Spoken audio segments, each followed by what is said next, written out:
Yes. Welcome, Knight of the Order. You're not gonna get away with this, Bro Mage. Shut up! Welcome to the Forest of Bro Magic, where we are about to begin your your education. Yes? Don't listen to him, Knights. I said shut up!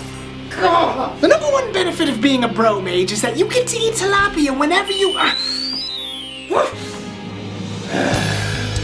perhaps another time.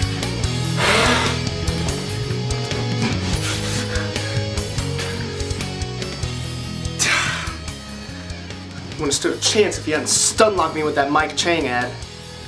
Don't worry, I tagged him with the debuff. I'll finish him off after this quest. Thanks, by the way, to whichever one of you Knights busted me out of those chains. Appreciate it. Anyway, believe it or not, I actually did want to spend a quest talking about, in my opinion, the two greatest benefits of being a Bro Mage, and specifically how you, as a Warrior of the Light, can harness them and bend them to your will. Are there more than two? Sure, but I'm trying to keep these videos a little bit shorter lately, and also we're in the middle of the Forest of Bro Magic, and I kind of don't want to spend any more time here than we have to. The first thing that you have to understand about Bro Magic, or really just magic in general, is that it's sexy. People love listening to stories about their friend's great-great-uncle twice removed who is in excellent health at 99 years old because he swears by a teaspoon of olive oil in his orange juice every single day. And despite the fact that there is no research that I'm aware of demonstrating any synergistic benefits between orange juice and olive oil or suggesting a causal relationship between olive oil and long life, people still believe these stories. People love to believe these stories for the exact same reason that people love playing mages in RPGs.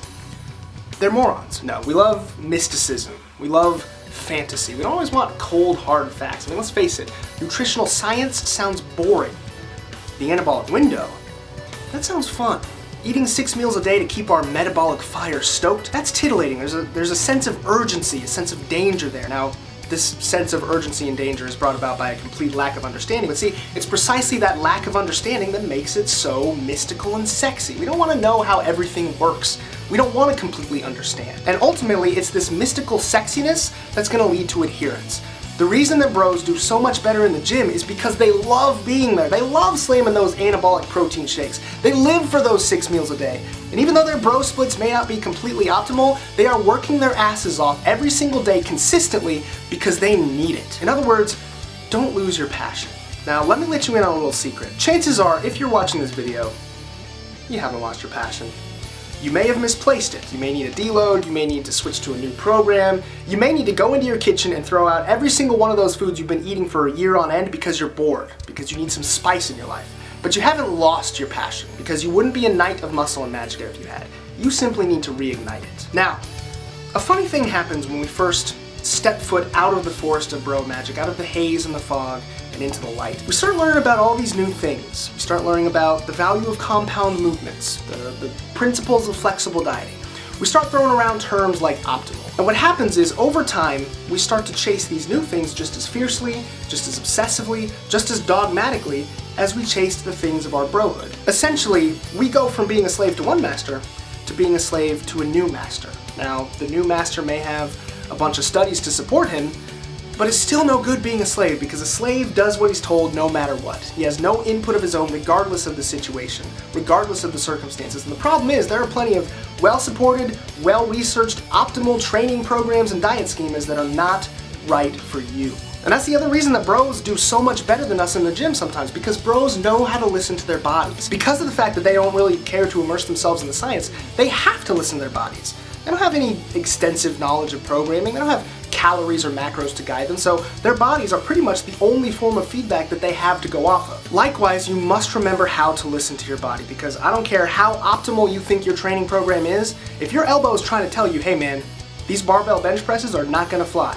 If your body is trying to say to you, hey man, I am not recovering, I'm getting sick all the time, I think I'm getting weaker, well then, first of all, you should probably stop having discussions with yourself in public places. Second of all, don't be afraid to switch things up. Just don't switch things up all the time, because then you'll be a bro. Anyway, I hope you gained some experience points from this. Don't forget to like the video, especially if you leveled up.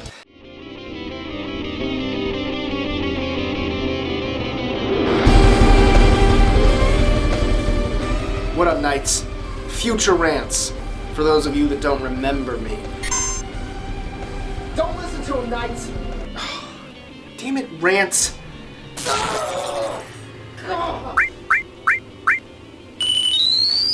You're welcome.